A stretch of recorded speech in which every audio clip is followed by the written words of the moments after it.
There we go. So, welcome everybody. It is 6 o'clock on February 20th, 2025. This is our sixth meeting of the Lynn Tree Committee. And I have just a few slides, and then we will jump into mostly public discussion for this meeting. So, I'm going to go ahead and try to figure that out right now. Can you guys see oop, just the title slide? Or are Yes. you seeing something else? Okay, great. Thank you, Calvin. Um, this is our sixth meeting. We just have some quick background, 10 minutes of urban forestry program updates. I've got some updates for you guys, and then we will have plenty of time for discussion. Thank you all for being here tonight. The Lynn Tree Committee, just for anyone who might be less familiar, is a group that's supposed to work with public officials to improve the health of our urban forest. We're an advisory group, so I really want to hear from you all what you think we should do for our urban forest plan, anything that you think should change, anything we should add, anything you'd like to do. That's really what this group is about. We want to learn together, and I keep focusing on talking less and hearing from you guys more. So feel free to tell me to pipe down if you need to. This is the schedule of our proposed meetings, and what we are here to do is really to try to preserve, protect, and promote the City of Lynn's urban forest. We want to engage a lot of different people in that as well. So for some program updates. Today we received notice from our pass-through partner, the Arbor Day Foundation, that our contract for the $550,000 grant was terminated. So that is a pretty big update for today. So happy to answer any questions about that. I'm happy to say that the City of Lynn has been really supportive, and we're going to do everything that we can to figure out creative solutions to keep this work going because it's what the constituents wanted. It's what people banded together and asked the planning department to apply for funding so that we could start this work. This is a result of the money coming from the U.S. Forest Service through the Inflation Reduction Act. So you may have been hearing about things like this happening across the country in different sectors. Um, my information that I have for Well, you he warned us. guys, He warned us for all these years. We knew that on the 20th, the country's down the toilet, and this is exactly what's happening. thank you for your Pardon me, I'm from feedback. the It's 60s. We saw it coming. We warned about it then. We will not go quietly into the night. Thank you, Calvin. Yeah, definitely appreciating your comments and continued support. So yes, we're not stopping. Just so everyone is aware, we're going to do everything we can to keep myself in place, provide the jobs for youth that I'm going to talk about, and keep this work going. You can see that we have another grant that's in progress on this slide, the 123,000 Greening the Gateway Cities implementation grant. That is a grant that's available every year for up to $150,000. We have $123,000. We're making a lot of progress on that. And we did complete a tree health survey this year. But I've kind of tried to be as transparent as possible with the spending on this grant, how far we are along. I am really proud of this bottom section where we just got approved by our state coordinator to be a Tree City USA for the 35th year. And this is our first year receiving a growth award, which is it shows a special elevated commitment to urban forestry. So we have been doing some really good things. Here is some slides about the grant that we received word is terminated today. These slides will be posted online so you can revisit it, and I'm happy to answer questions after the meeting too. But right now we were about 15% through the funding on the grant. So the termination of this contract represents about a $470,000 retraction of funds that we were supposed to get through the federal pass-through. We planted 32 trees this fall. It was really fun. It was really awesome. The trees are still looking good. I drive by them all the time. And I have some really fantastic updates about youth for you guys this meeting. And then I also put on this chart in the green bars is where we're looking. I put about how much of my time. This was a 3-year program. So how many days are we through? And we were about 20% through with my contract. as of today. We were mainly focused on working in the yellow areas on the map to the right. The green dots are the trees that we planted. So we really want to have an impact across the whole city, but especially where there aren't trees right now. We have a dashboard for the trees that were planted with this. This is still online. You can click the link in this presentation once I post it, and you can access this. You do have to hit cancel twice for it to let you in, and then you have to zoom in on the map to the left and click on a tree to see its details. But you can see the species, you can see a picture of it, you can see where it's at. You could go adopt it if you want, and that's kind of something that I feel proud of that we were able to produce, start up a tree inventory for the city. Here's some pictures from what we've done so far. Some of the best days ever working with Roca to plant the first street trees of this grant. Um, Pam Chambers in the top right, a special shout out to her.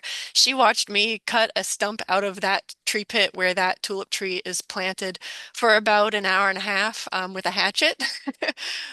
But we got the tree planted. That's what we do. So through collaboration with other people, we had a really successful fall planting season. And I just want to point out right in the middle, that is our early career intern, Ava Frlicciardi, who I'm going to talk about a little bit later. This is a cool project. If anyone feels like doing this, if you have trees that are special to you, we have on our website, if you scroll to the bottom, a tree stories section. And I would love it if you shared a story about a tree in Lynn, or just a tree that you care about if you live in Lynn, or just any story about trees that you might like. I know I have way too many from Lynn already from my time here, to share. So I just shared one. And it was the goldfish pond trees because that was just so cool to see that they're 150 years old. And that's an active choice by the community to keep those trees and that park the way it is. So thank you, especially to you, Susan, and your neighbors and friends in the Goldfish Pond Association. But if you have a tree story, it can be any tree, please share it. It does let you put a picture. And I think it would just be nice to fill that part of the website up with really nice stories about trees and what they mean to people who live here. For the spring planting season, we have a lot of tree requests. This is kind of an old slide from when I presented at the city council. We actually have like maybe 20 more new tree requests, and I'm super excited about that. The map on the right was our former scope of work for our implementation grant, which has also expanded, and we had a meeting to really activate that. So stump grinding and tree pit preparation should begin April 1st through the DPW to expend that grant. I did present to I the. have been, by the way, could I interject? Yes, I, please. Go ahead. I've already blocked off Fridays to Mondays for every weekend in April. Really? Just to kind of, as you get these in, I'm plugging in. So I've reserved those times because I do it every year anyway. It's Earth Month, but I'm focusing on you and your group. Thank you so much, Calvin. That's amazing to hear. Uh, Everyone who knows an urban forester knows that April and October, you will see us running around with dirt trail to follow. You can find our location in any office. You can see our trucks, whatever form those may take out there planting trees. So yes, April, end of April, we will be trying to do a lot for Arbor Day. And I think that Earth Month is a great thing to celebrate. What are you showing us there, Calvin, your calendar? April and the big blocks of time on the weekend. It's all Amazing. trees, whatever you need. So Thank you I've so been on my much. hands down and dirty in my dirty clothes with the burlap. I've planted about 150 trees in town. So That's incredible. Let's do 150 more. every time Maybe you not in drive, one season, but every time you drive by them 15 years later, it says, I got down and dirty with that. And look, it's a foot wide now. you can really see the impact, and that's one of the best things about this work is that you can really see over time the accumulating benefits. So, as we're planning for planting season, there's a lot that usually goes into it. That's just what this slide says. And that's what I presented to the city council and the public was really that it's not just as simple as like getting any tree and like just putting it in a street tree. We've modified the urban landscape so much, but we do have in this city a very interdepartmental collaborative spirit. We've got constituents who want to help. We have a lot of flexibility in how we can do things, and we are going to try to do the best plantings that we possibly can. So that implementation grant that I was talking about, this is the expanded scope for that. So that involves stump grinding. The DCR Greening the Gateway Cities program is very likely to be planting at least 40 trees in Lynn in these areas, or other areas on our tree request list starting this spring. Then they'll try to do another 50. That doesn't quite, they would have to do like 60 to 80 in that next season to meet 110 trees, but they will be continuing to plant in Lynn.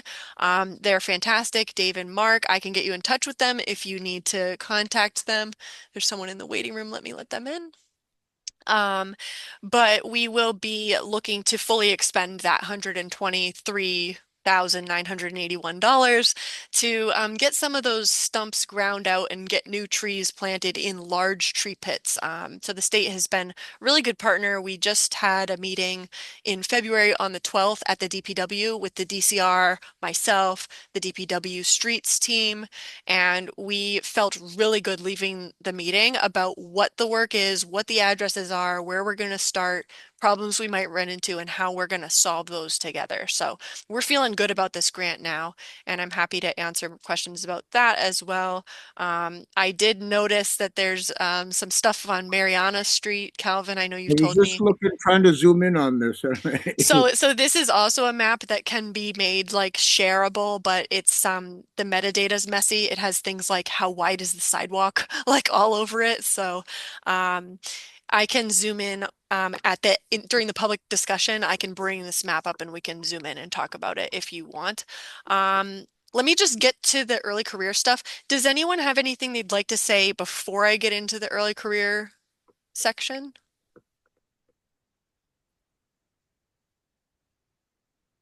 Okay, hearing nothing. And then thank you for the folks who are new to joining. Um I did try to let people into the waiting room, but sorry if you were waiting for a couple of minutes. I want to get into some really awesome. This is the pride of the work, the early career program, helping youth understand that they could be urban foresters like me, or they could be better urban foresters than me one day, and some of them are already trying to do that. Um, we have an early career program. This is again part of that federal grant. So $72,000 of that 550,000 was intended and is intended for a youth program. So that would be direct payment to Lynn Public High School's students during a school year co-op program and a separate kind of summer youth program where they not only get exposure to arboriculture and urban forestry as a skilled trade and as a practice, but where they would be able to work on employability. So how do you show up at City Hall? How do you write emails? How do you work in municipal government? What are your options for many different career paths? In the bottom right, that's Ava.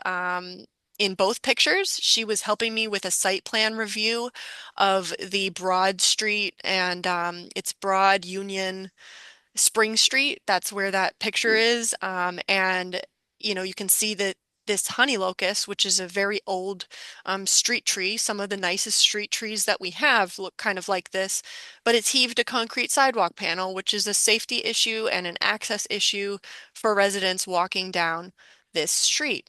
So what we did is we measured, we inventoried these trees. Ava was an active participant in helping me take this data down and bring it back to write a report to the folks who are working on safety improvements at this intersection, making sure that these trees would be protected during those improvements. So I believe in directly involving young people in this work, both to build their skills and their resumes and their prospects at getting future employment, but also because like they do really good work. They really show up. They want to learn. They will measure the sidewalk with you. And even if they don't want to be arborists, they can access careers and we can redo their resume and get them into colleges that they might not have considered otherwise. So we hired one out of our 20. I said 25 earlier, I think, because it really is 25 that we could hire with this if we do it smartly. But our goals with this program were initially to hire um, 12, I think it was 24 youth total only in the summer program, and to engage 150 youth over 3 years. I've been in Lynn Public Schools every month through a partnership with Lynn Public Schools, and we've engaged almost 300 youth already through this program, which is 197% of our goal. So, this is something that youth are interested in and want to do, and to give them access to this type of training, which honestly I never had before I was at this stage in my career, I think is something that Lynn could really excel at. We do have our job positions posted. We have everything about this program still posted because we still want to do this program.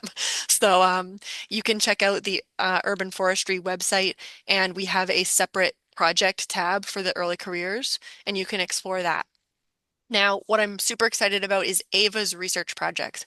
Every single one of those 25 youth would be required to, with my help, do a research project on something they're interested in that affects the Lynn Urban Forest Plan.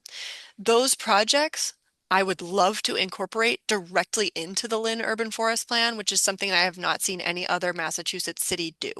Directly have your youth able to help write the plan for their urban forest, which really the trees we're planting now are going to be the trees that are mature when they are in their careers. So Ava did a project on trees and mental health because she's interested in the field of psychology. And she came up with the CDC Department of Public Health Places data set, which I had never seen before. And I'm a professional who's a data scientist. Like, I had never seen this map of self-reported depression crude prevalence. Ava is involved with a group called the Dirty Hands Project, which was formed when a Essex Tech senior in the arbor shop. He took his own life in 2023, and his parents started a nonprofit that focused on tree planting and also other environmental stewardship things. That's what Ty wanted in his note that he left behind, and that inspired Ava to get into the field of psychology. And then she did this beautiful project. She's 17 years old. I've never seen a 17-year-old do anything like this.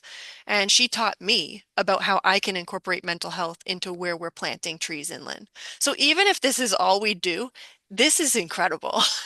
And I'm so proud of Ava for doing this project. She presented it to the planning department in room 302, and her mom did take time off to come and watch her give that presentation. So it's not just for show. Meaningful involvement of youth is important. So, um, this is some of the stuff we've done. I take all my climbing gear from my side work and I go to Essex Tech and show the kids. I bring it to the high schools to get kids interested. So these were some large classes and some great events. A shout out to Counselor McLean for calling me in to speak for the Youth and Adolescent Advancement Task Force at Girls Inc. That was a really big highlight and contributed to our engagement. So that's what I have for you guys. Happy to just have a discussion now. And for anyone who might have joined after missing the intro, should I go back or should I just open up the floor? What do people who are here think? No, I just want to ask you a couple of questions about your last report. That last slide, Go did for I it, Calvin. did I see what I thought I saw? Where? That well, that 296 engaged youth, Yes. and that it's more than what you imagine. I mean, by God, I this is the type of things that buoys my hope for the future because I'm going in a few years, and I want to know that this is still going. So You're the not other allowed to question, go yet, yeah, Calvin. You're well, sticking with us. as long as we can pay it forward and get this enthusiasm going for children's children.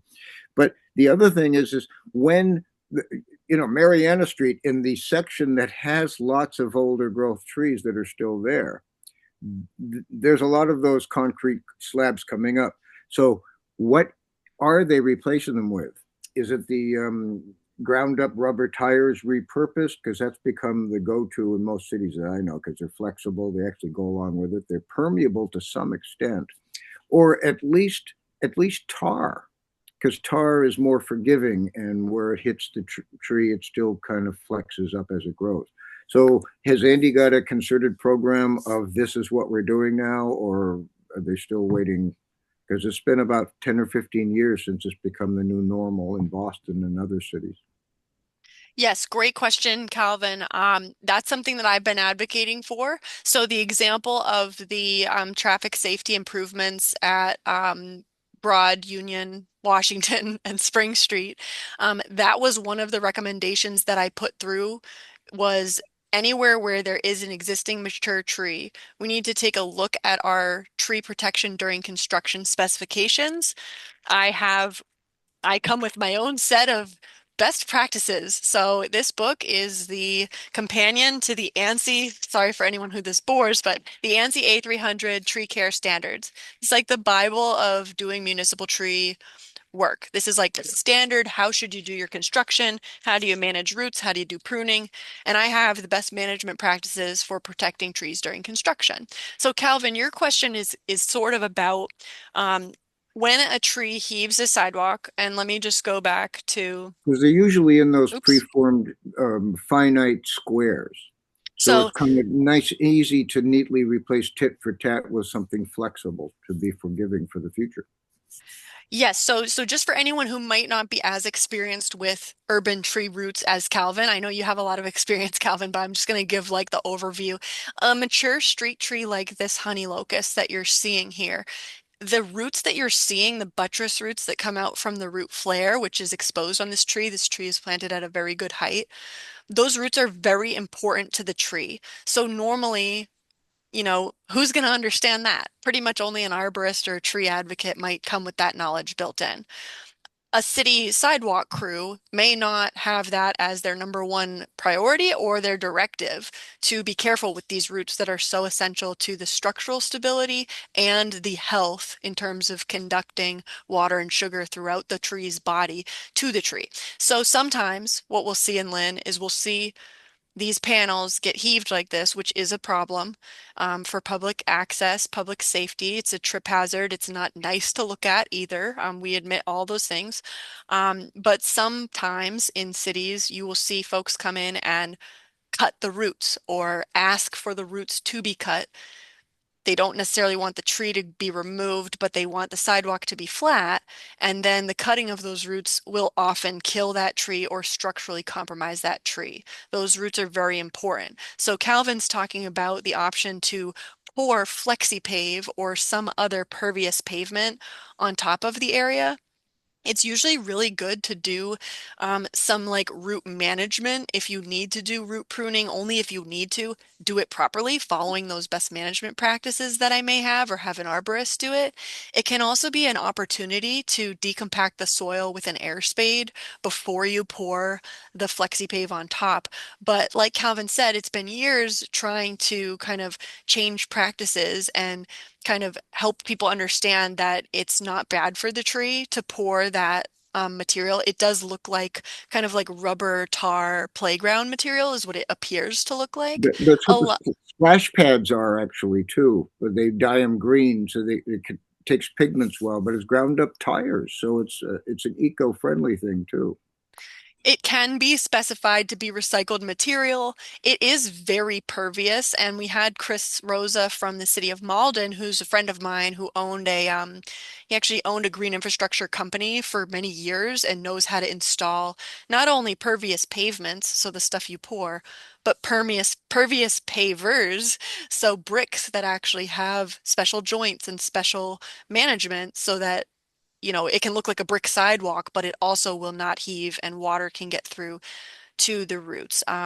I really want to thank you all for being willing to talk about the needs of tree roots because a lot of times people just think it's something you can install and it's just what's above ground. But the most important part of the tree is its roots. So, um, we're not giving urban trees a whole ton of space to grow. Normally, the roots of a tree that are critical to its survival, they would be found in the critical root zone. It always extends at least, or it should extend at least to the drip line of the tree, and sometimes it can be 3 times the height of the tree that those roots are Hmm. supposed to go out, forming a root plate so that when the wind happens, the tree has a lot of stability. If the tree is in a little pot and it's like this, and a wind comes and its roots have been cut, it's much more susceptible to being damaged or to failing because of that lack of a root plate. So, yes, Calvin, we are considering that. There's no policy requiring that currently, and we But do need stop me if additional I'm wrong, but I think they've already done that in the sidewalks on Essex Street flanking City Hall. community development did a project to do 5 tree pits with FlexiPave as a pilot. Um, So yes, there are 5 examples um, of it. If you look in the city of Salem, they have done it with some of their heritage trees, which is different than doing it for a new tree. One important thing to keep in mind is to not FlexiPave like right up to the tree. You want there to be a little bit of a of a gap. Like when you mulch, you keep the mulch three right. inches away from the trunk. In the Um, old days in Boston and some of the cities, they used to use the iron grates, and as they got larger, they were just unweld concentric circles. But that's expensive and wasteful, and but having a flexible material is good because it just kind of keeps flexing. Now, Agreed. how And do it we implement crumbles. that policy? Would it be a, a city council move or My recommendation would be to have tree best management practices as a part of our urban forest plan. So, so who I wears I would that hat? I would I not recommend trying to make that change by itself. I would recommend creating some sort of tree best management practice that but includes how to water, how to plant, how to but fix sidewalks. would that be through the DPW? But has to be instigated somehow to be codified and made adopted as policy, because then we just move on to the next one instead of having it piecemeal. I'm not a piecemeal type of guy. I says if you're going to Do it do it, right. and make So a decision to move on. one thing I can recommend to the group, but that I can't like write and pass. I mean, I can help with details of it. But one thing that I've seen other cities do is I've seen them write stormwater management manuals or I've seen them pass tree protection ordinances. That would be something that I do think that arborists, specifically municipal arborists, can help with to a great degree. You certainly don't want to rush a policy that ends up harming trees inadvertently, which is easy to do in some ways. But yes, Calvin, you are on the right track. If you It's an election wanted year, so I'm going to start lobbying for this. All right, good.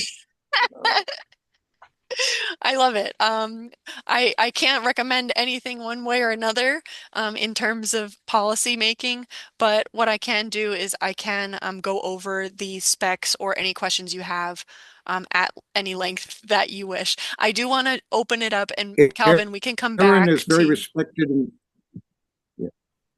Oh, go ahead. Go ahead with your last Well, thing.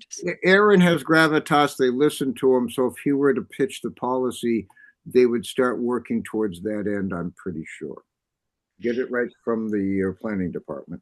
And I am hoping to, I will take this, I'll take this comment down as a big note for this meeting.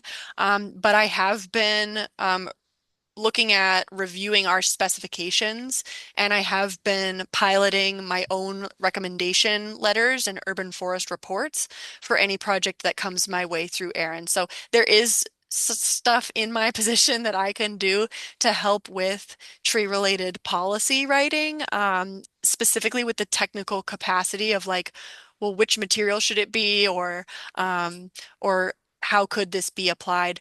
Ultimately, anything with the management of public shade trees is currently under the jurisdiction of the tree warden. I'm not the tree warden. So there's another avenue is you could email Dan Small, who is our tree warden at Linwood's Ranger at AOL.com, and you could tell him that you want this. Could Um, we have him start attending these virtual meeting? I can't control who attends what. This Did is you an ask after him? hours. He's on the list. So Didn't he he just get a $90,000 raise for this? I mean, no. oh, oh. No. I don't know. That's the figure I read in the newspaper about the new higher budget or something. Oh, I haven't seen it, but thank you for your comments, Calvin. I definitely want to come back and maybe we can look at Mariana Street, but I just want to make sure we open up the room so that anyone else who has a question or wants to speak can do so. I would have a comment if I may. Go ahead, Thomas. Uh, well, the image that I'm looking at is of a severe heave, so it doesn't apply to that picture. However, I do know the town of Swampscott does a remedial work. I guess it comes under the heading of do no harm. Uh, and they have taken, I hear it, well, very loud noise, and they basically grind let's say a 1 inch sheave, and it temporarily does avoid at least a sharp trip and makes it easier for people walking, elderly people, and things like that. I just thought I'd mention it wasn't mentioned is obviously the rubber solution would be better. Certainly cutting the roots would be harm. So I'm not advocating harm. I'm just saying it's a temporary solution. And if it's a real trip hazard, it could be considered. That's a fantastic comment, Thomas. Thank you for that. Because it's really showing that we should capitalize on our short-term solutions to make things safe for people, and that we can also buy some time to develop some tree protection policy while those solutions are being put in place. If you do have a sidewalk heave that you're concerned about, um, please report that to the DPW, and the C-Click Fix application is a good way to do that, or you can call them, let them know the address, and it might be worth expressing to them that you don't want the roots to be cut, but that you do want the sidewalk to be managed. Most people are just gonna want the roots to be cut, but every little bit of kind of leveling up of, we can only do this now, but in a few weeks or in a few months or in a few years, we might be able to do this X, Y, and Z. I think that's a great comment. Thank you, Thomas.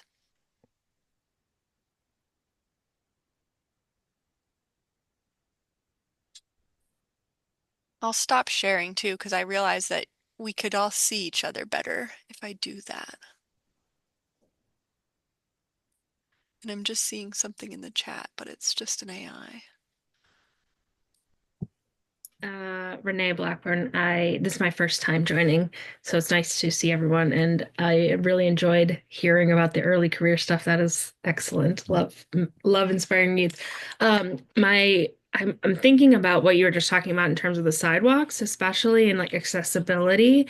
Um, my background is in transportation, so I'm just thinking about how is there a way that we can work on this group can work on potential policy recommendations for trees, but also incorporate obviously sidewalks, but incorporate transportation accessibility in that as well, because they're all going to be playing in, they're all part of the same story, right? If we can think about um, tree planting along the roadways and placement of sidewalk accessibility for accessibility, bike lane, roadway design, which is going to be multiple departments, obviously, within the city. Um, like we might be able to like create a good network of like beautiful urban forestry trees for the city, as well as like a safer, more beautiful community that we all live in. So I'm just trying to think of like how we can do that. And then it would also help us with this like problem that you were just showing on the screen with the sidewalk, because it would separate, like if you're thinking of um best practices in sidewalks from a transportation perspective, the sidewalk and the where a tree would be planted would be further apart than that. So like how can we maybe even recommend moving sidewalks so that we don't even have that problem? Obviously that is more costly than just fixing the sidewalk and adding in like a flexible material over the tree roots, but just thinking about an accessibility standpoint, making our city safer for people who are walking and driving and riding bikes, and yeah, making it more beautiful. So, and I cool. love it. I love it, Renee. This is just right on with why I'm here and what we're trying to do. Yes, we can combine transportation accessibility and like those design practices and guidelines, and we can take them further. That's why I'm really excited about the work we did when we went to go look at that intersection improvement plan, is because I was, as an arborist, brought in at the appropriate time in the design process to be able to push the consultants to consider adding additional street tree pits where they weren't, to repair some problems that are existing without damaging the street trees. Usually when I get a project, just full transparency, when I get a project like that one, the proposal is usually to remove all 5 of those mature shade trees rather than fix the sidewalk, because the perception from a lot of design folks in general, I'm not targeting any specific person or company, but like generally design folks are thinking about installation, and they're thinking you can just install a new tree that will provide the same value as a honey locust of that 15-inch diameter. It's not possible to do that. It takes about 25 years, if you're lucky and good steward, to get the value of that tree back. And so like the opportunity to tinker with specs comes when the project is brought to an arborist early on rather than later. Never hurts to ask, even if you don't take the arborist's recommendations, bringing that person in or having that person on your design team is what's kind of key, because you can't expect every transportation planner to become an arborist, although that would be very cool. Um, and yeah, moving the sidewalk, I love that idea. Oftentimes I'm told that you know, it's hard because we need room for everything, right? We need room for the tree, we need room for pedestrians, we need room for the bike lane, we need room for parking, we need room for the cars so that the traffic's not so high. And so I think someone with your expertise and background, Renee, I'd love it if you have ideas about this, keep working on it. And the city of Salem has done some stuff I think we could aspire to. The city of Boston has done some stuff that I think we could really look at with their Office of Green Infrastructure. I know Kate England, and have her manual for green infrastructure. So, I think there's a lot we could do. We are limited if we don't have funding, or if the projects that are coming down the pike do not include the environment as a priority, then we will be limited in protection and investment in trees. I totally understand. So, but yeah, definitely happy to help in any way that I can. And one of the best ways for people to help, if this topic is interesting to you, if you're just walking around and you see a heaved sidewalk and a tree, a picture goes so far. A picture and an address, street number and street name. I'll take all those right to my email. Text them to me, put them in a note on my desk, whatever it needs to happen. Because the more we can figure out the scale of the problem, the easier it is to mobilize and solve the problem.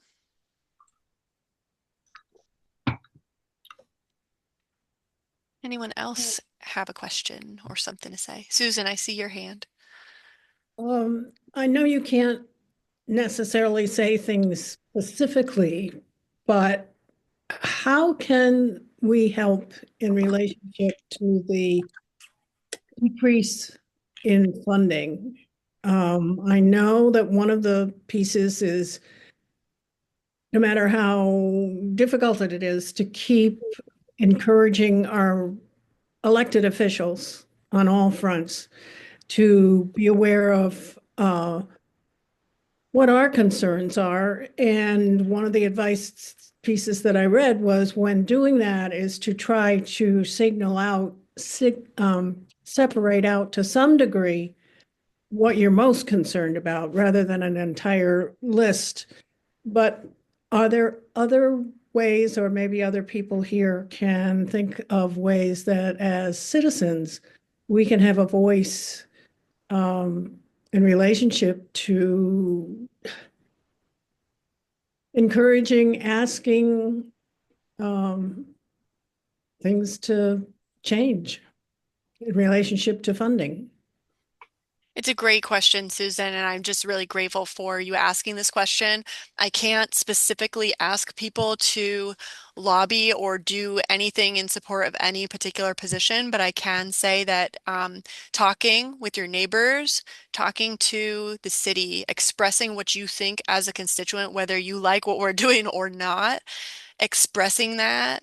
Um, to your local government, to your federal representatives, that is key. I can let people know that we have been contacted by Senator Markey's office staff directly several times about what funding here in the city could be influenced by recent federal orders. And we have been communicating with them at pretty much every stage of exactly what we're being told and what the references are and what the language is. And they are doing a lot right now, to my understanding, to try to fight for this. Um, I, you know, I'm a public servant. I'm here to serve you all.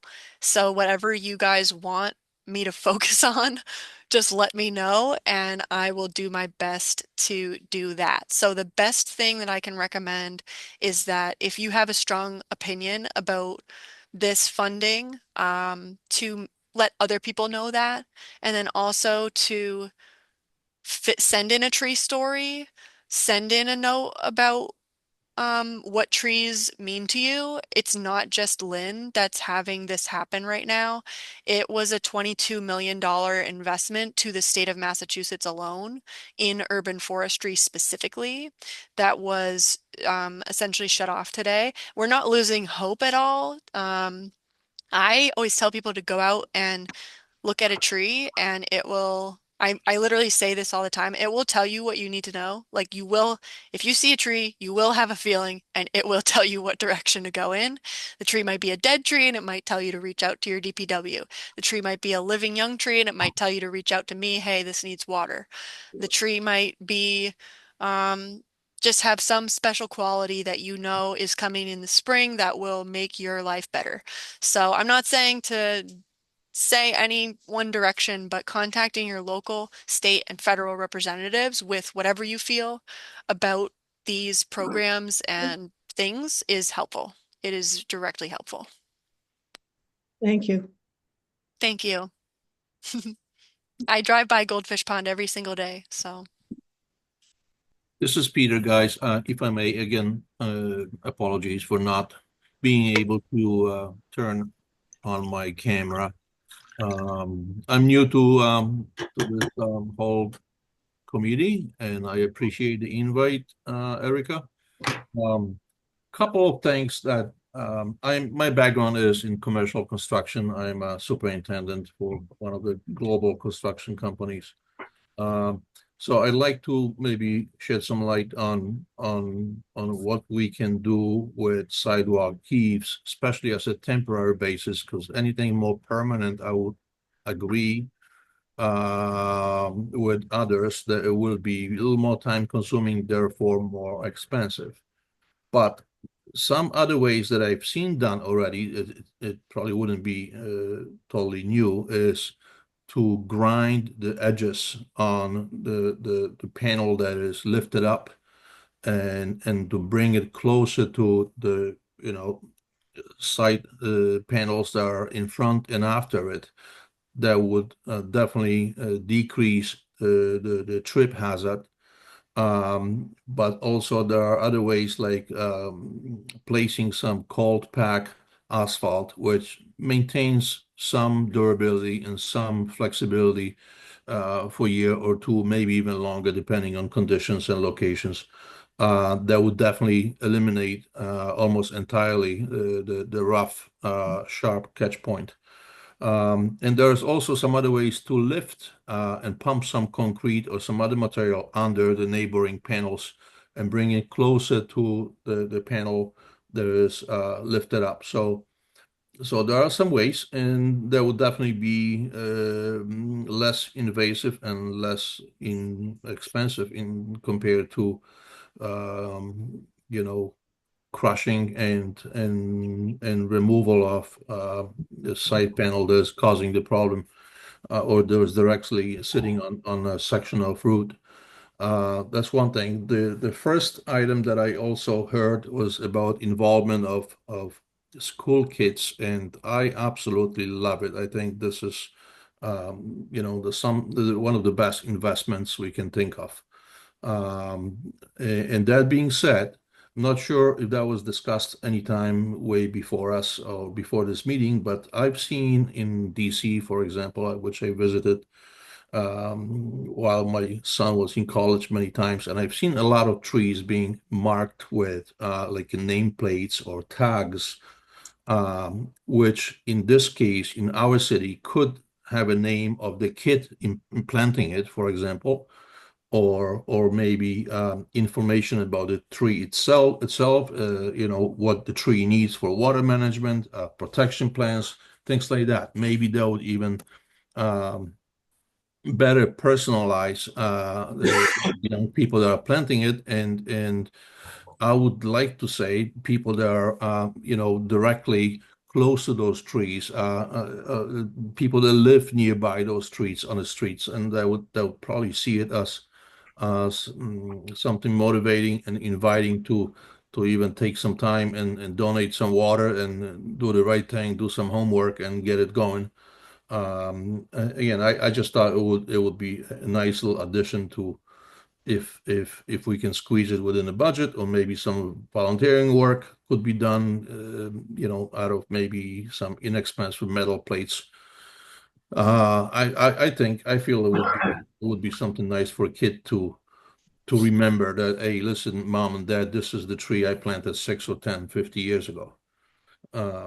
So again, I these are love that idea. I That's mean, incredible. Yes. well, Yeah. the schools, I'm just thinking, and I know I don't have the name right, but the vocational schools could be involved with doing this. absolutely great input. Absolutely, they will definitely have the excited kids to do it, and materials and means and tools to do it. That's something I've done in my background years ago. I originally from Poland, and graduated from mechanical schools, and we did stuff like that in our eyes closed.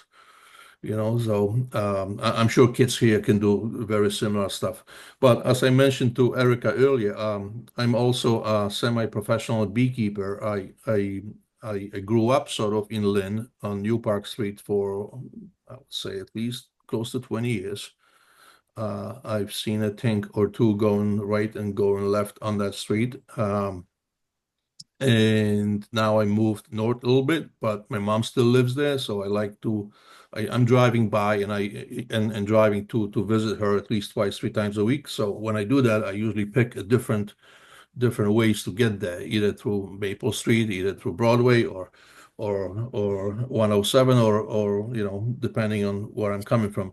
And I would like to say that there's some progress, and there's definitely signs of people getting involved, and people getting donating their time and passion to make the streets look better. And that's just not the trees and bushes, but I think there's still a lot of what I call common sense, which nowadays is not very common, unfortunately.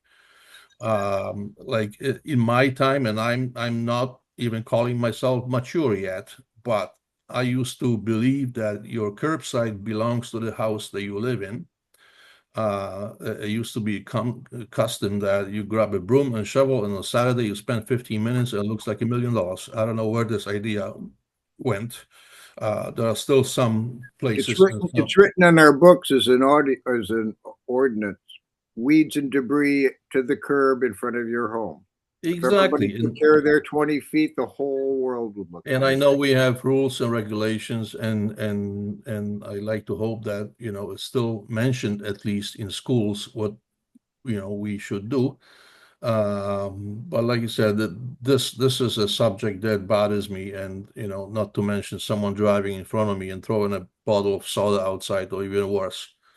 So I'd like to see other departments in the city being involved in that, not just the homeowners and forestry people and similar committees like that. Again, there are rules and there are laws for it. We just need to find out a way to execute those regulations one day.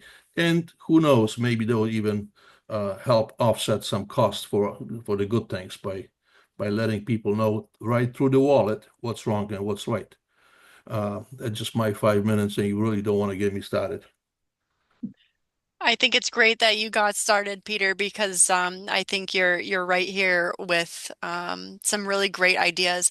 I absolutely love the idea of involving the schools and Lynn Tech specifically about it's almost like memorial tree planting, except for it would be giving credit to the youth and the people who are involved in each planting. Exactly. I just want to really quickly share my screen again and show you guys the app that you have to it is publicly accessible, but you have to hit cancel twice to get into it. This is it. I'm trying to make you guys big again.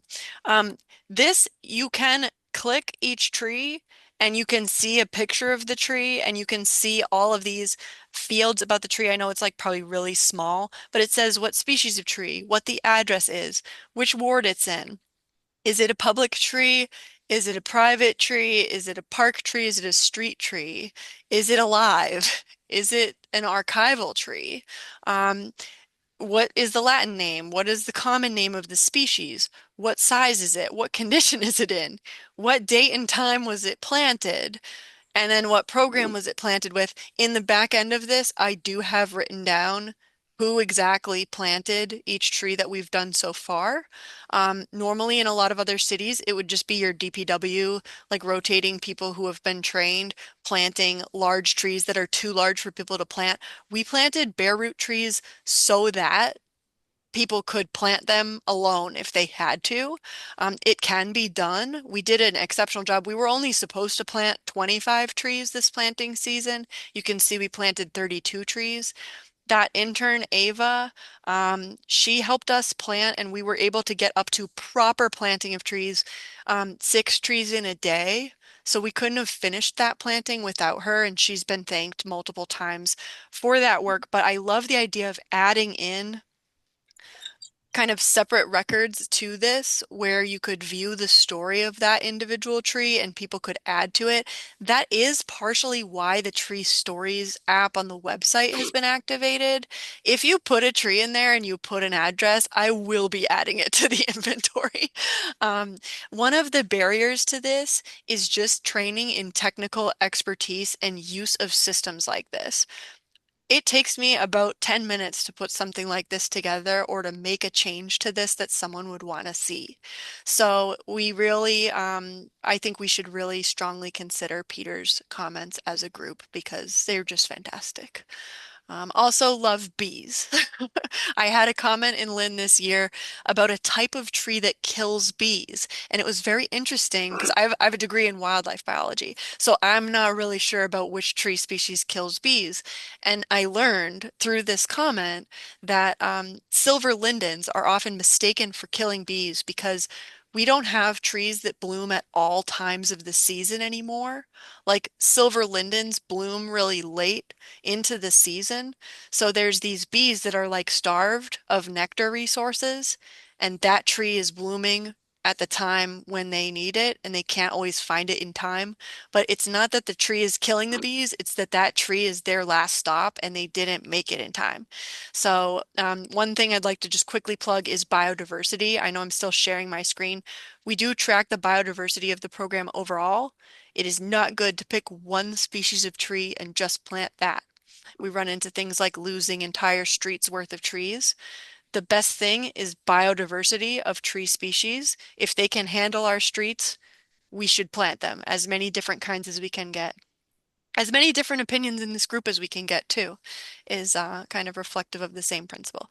I'll stop sharing now. The goal is to hear from you guys. Does anyone who has not yet gotten to express a question or a thought, does anyone want to share? Erica, hey, I'm Jennifer. I'm new to this group.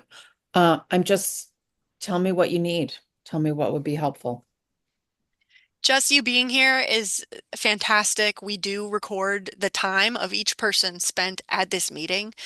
It gets posted on our website. We have the Lynn Tree Committee website. I would love to see this group continue and really be led by citizens of Lynn, residents of Lynn, people who are not working directly for the city. This is not a formally seated board. That's very specifically because we could make it seated in the future, but starting as open to everyone in a discussion group and an advisory group is a very strong way to help people who might not think that they have tons to offer to realize that they do.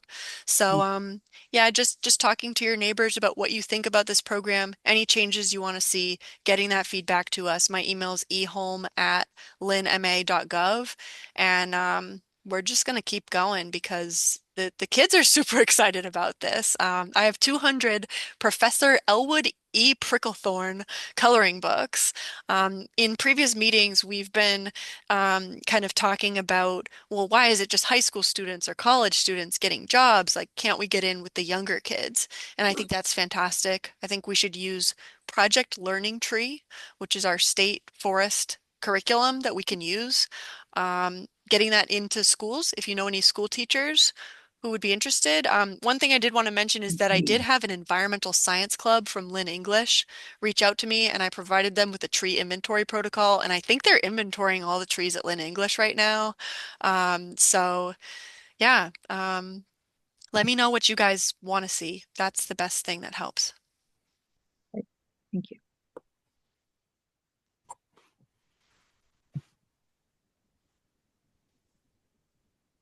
We have 4 minutes left. I see Calvin, maybe if you want to say something again, you definitely can. I just want to let people know that the next meeting, and I'll share my screen again because I might have looked like I was, oh, this is the wrong screen.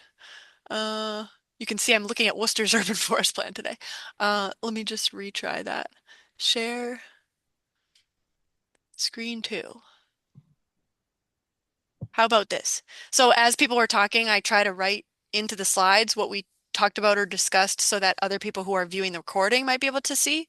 Um, I do have an update that we have these trees that were in the fridge and we have 4 balsam fir seedlings. I've never seen like I know some other people who tried this and they didn't get any seedlings, but we've got 4, so we're growing our own trees in City Hall right now. And our next meeting will be our 7th meeting, and it will be the 3rd Thursday in March, again on Zoom. We've heard a bunch of requests to have an in-person meeting. I would love to do that. It's just like figuring out like which room and how to reserve it and where. That hasn't been my top priority, but if you guys want to meet in person, just send me that info. I would love to start an urban forestry collection at the library. I have a lot of books. I think they could be made public. I think I've mentioned that a few times, but maybe we could meet at the library or something like that. If people have good ideas.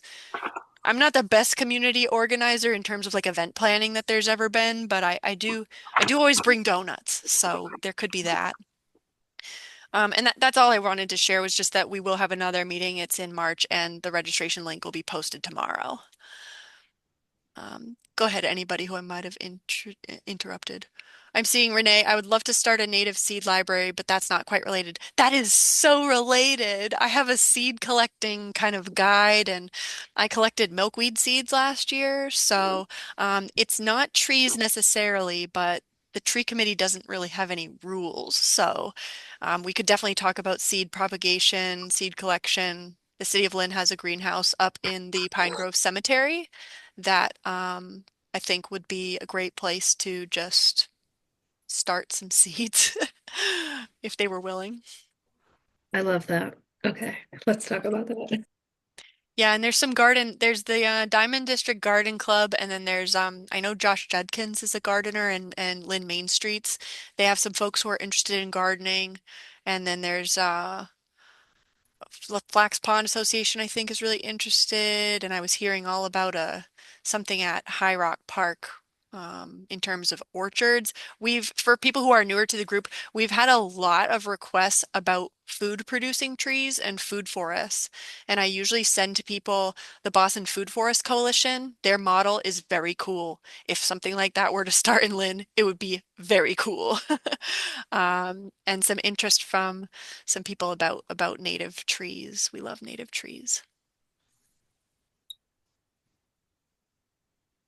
Erica, have you hired any kids from the summer job program through community development with Allison Perry?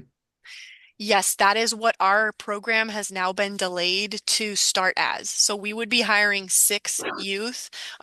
Our early career program, the kids who want to be on the summer portion of that program would apply directly through Allison. So we would be actually part of that program. And I had a meeting with Allison Perry and Drew Russo from the city just to hammer out like, okay, we're going to have these kids. We're going to pay them through our grant. Now that our grant has been terminated, we are going to be looking for other ways to add that funding, but I will be strongly advocating for there still to be an urban forestry group designated within that summer employment program that gets the curriculum that I've been working on, which involves it's basically adapted from the Society of American Foresters domain knowledge areas that are required to become a forester. Great, thank you. That's Thanks, a good Steve. program.